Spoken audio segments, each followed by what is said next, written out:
How many times have you been driving along the road and you see a car that was pulled over by the police and you say to yourself, man, I'm glad that's not me, but now it is you. In the last video, we covered what to do if a fake cop attempts to pull you over. Now, in this video, our colleague, Keith Hammer, he's going to be joining us and he will be telling you what to do when the real police pull you over. So don't move. Keep your hands where we can see them. We'll be right back.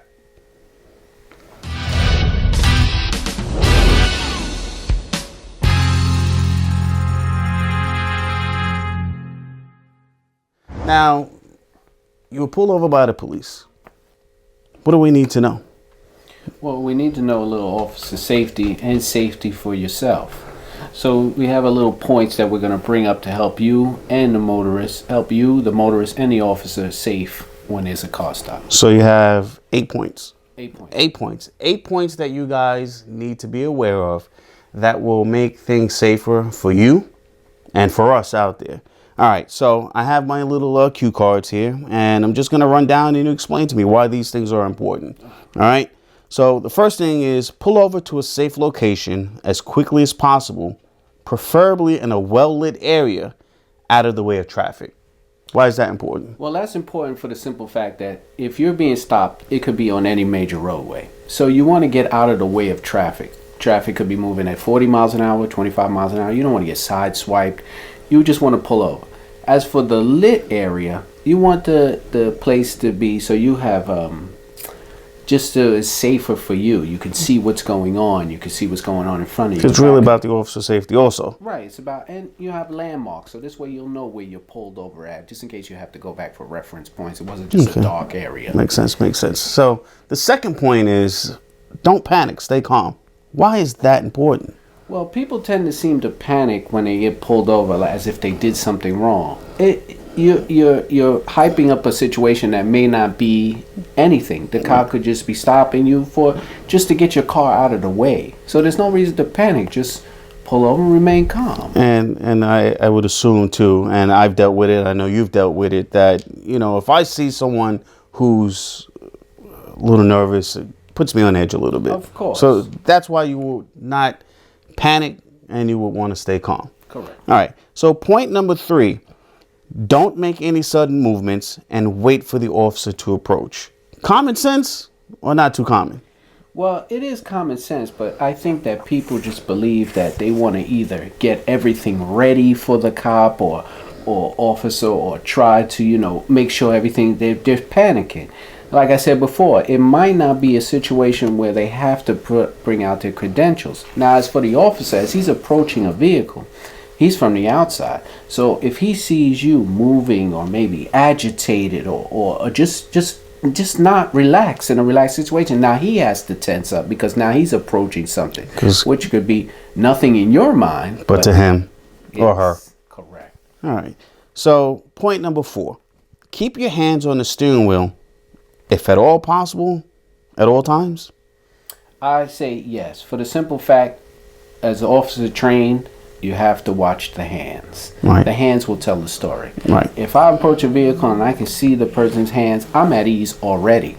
So now when I give him instruction, okay, I need your driver's license. Okay, I'm going to go reach for it in my back pocket. Very important. Or things like that. I feel much more comfortable that I can see what's going on, and now I'm at ease, which now I can speak calmly. You're at ease because I'm giving you instruction. Which leads us into point number 5. Follow the officer's instructions. Correct. Why would that be important? I mean, I understand it. You understand it. Why would they need to know? Well, for the simple fact is that when the officer approaches, he's going to have a protocol. He's going to ask for your credentials, maybe not. Some people feel that they might have to get out of the car or they might have to start reaching and looking for things. No.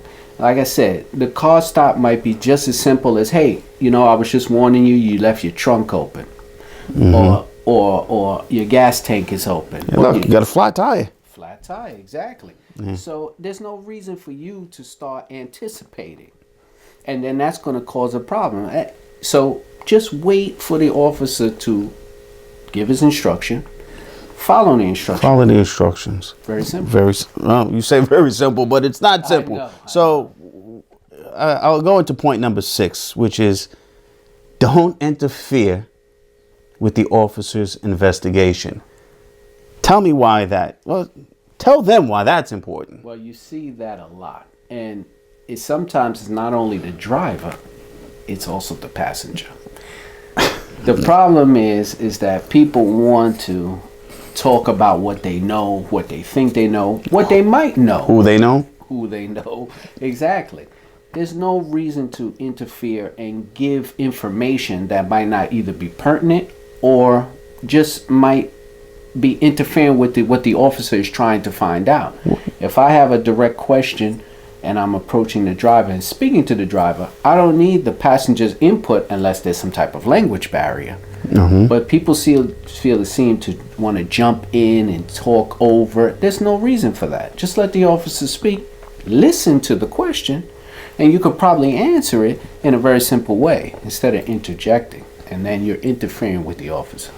Again, I can't tell you how many times I've stopped someone and it's the passenger that ends up getting the driver the summons. All right? You'll talk him into a summons. Every time. It's amazing. Just have your passengers sit quiet. Don't let them get involved because they're definitely going to make the situation worse. Correct. Now, point number 7 is don't give false information. That is very important. Yes, Explain why the motorist should never, under any circumstances, give false information. Well, the reason for that is, in my opinion, I feel that people try to maybe want to manipulate or talk their way out of a situation and might give a false information on who they are, or just a simple thing. If I change a birthday or a letter, and you understand that if the officer's investigation goes further and he finds out you're giving false information, you could possibly turn a traffic stop from a simple traffic violation to an OGA, obstruction of governmental administration, which can be a civil fine. That'll be on your permanent record. Which is an arrest? Yes, or possibly an arrest, a civil fine in lieu of the arrest. So it can escalate to an arrest because now you put the officer in a situation, well, if he's lying to me about this, what else is he lying about? What else is he lying about? You understand? So to me, that's one of the major things. Just be honest. Be truthful. Truthful. If you don't know what you did, tell the officer, listen, I don't know what I did. I'm sorry. Here's everything you need. And just wait for the answers. Don't try to manipulate your way into a win because it might not work out for you, and it might work out for you very bad. All right. So point number 8 is that you must hand over your driver's license, your registration, and insurance card on demand. Very important or not important? Very important. A lot of states, people don't seem to understand that your driver's license is not a right. It's a privilege granted to you by the Department of Motor Vehicles. Hold on one second.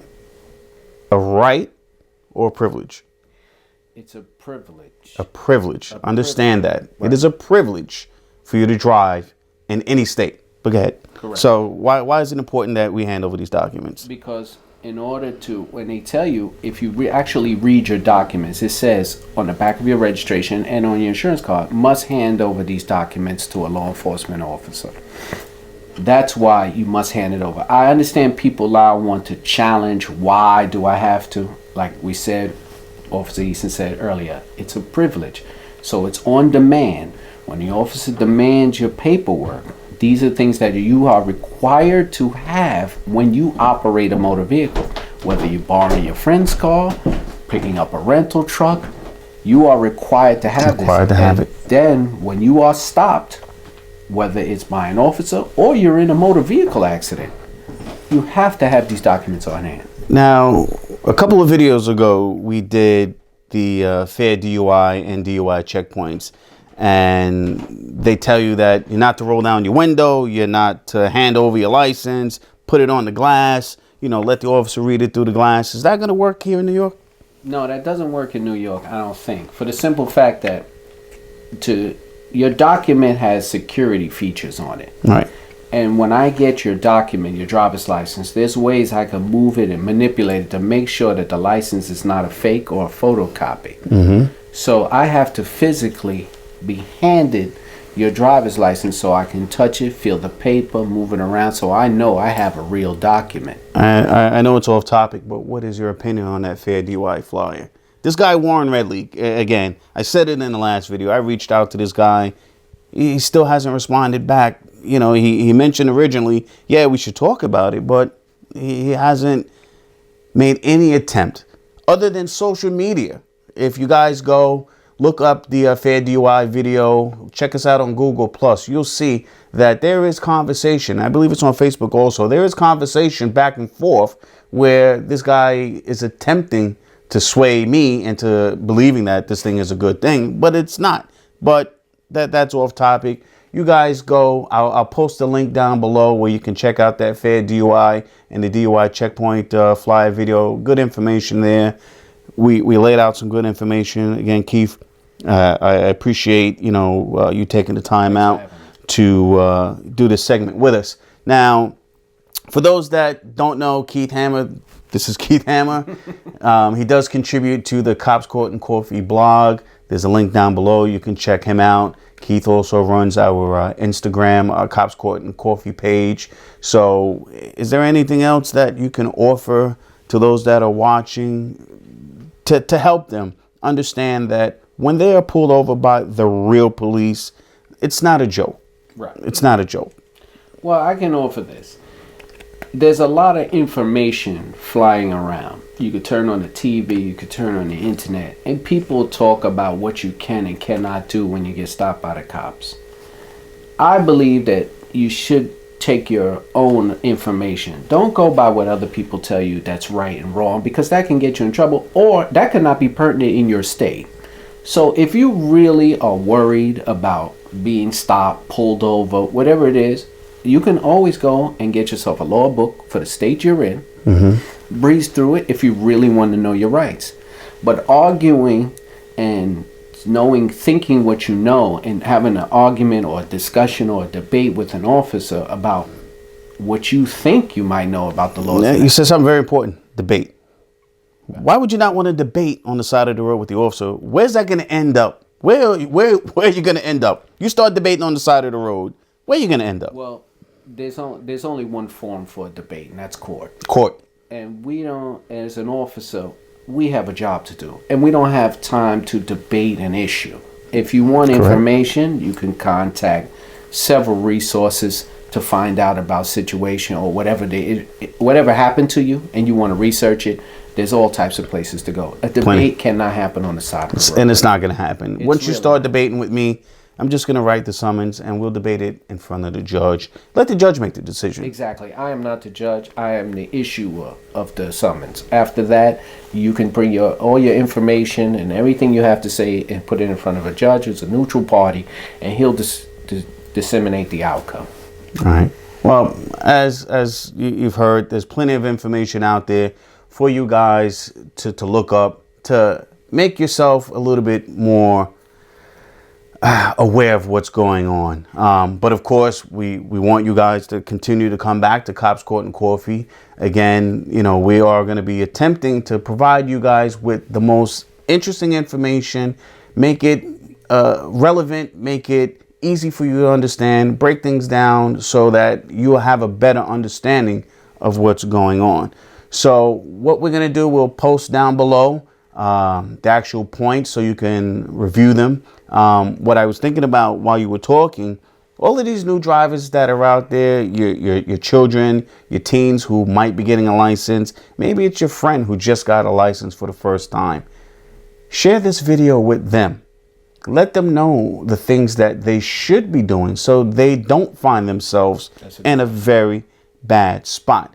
Now, we all understand, Keith knows it, I know it, every law enforcement officer out there knows that traffic stops aren't pleasant. However, if you handle them correctly, many traffic stops just might result in nothing more than a warning. That is correct. So that's all we have for you today.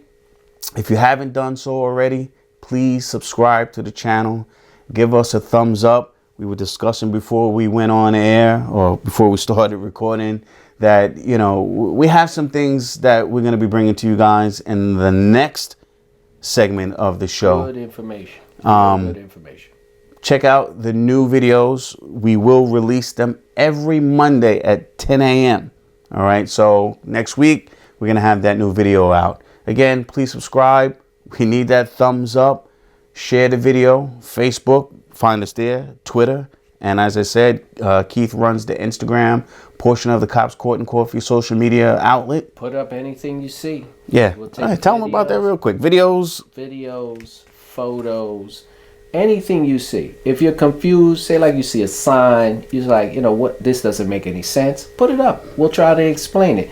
You drive by, you happen to catch a video or something, or officer pulling someone over, and you think he's not doing the right thing. Put it up. We'll discuss it. Absolutely. Anything. You could send it directly. I'm on Twitter as Serving Warrants.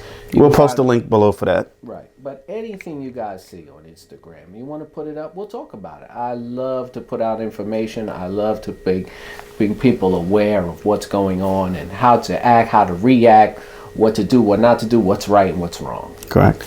And as always, comment below. Let us know what you thought. And that's all I have. That's it. All right. So like I always say, you know, Cops Court and Coffee, no one cares like we do. So again, please share this video, comment, share, get it out there. Very important information. And I'll see you guys in the next video.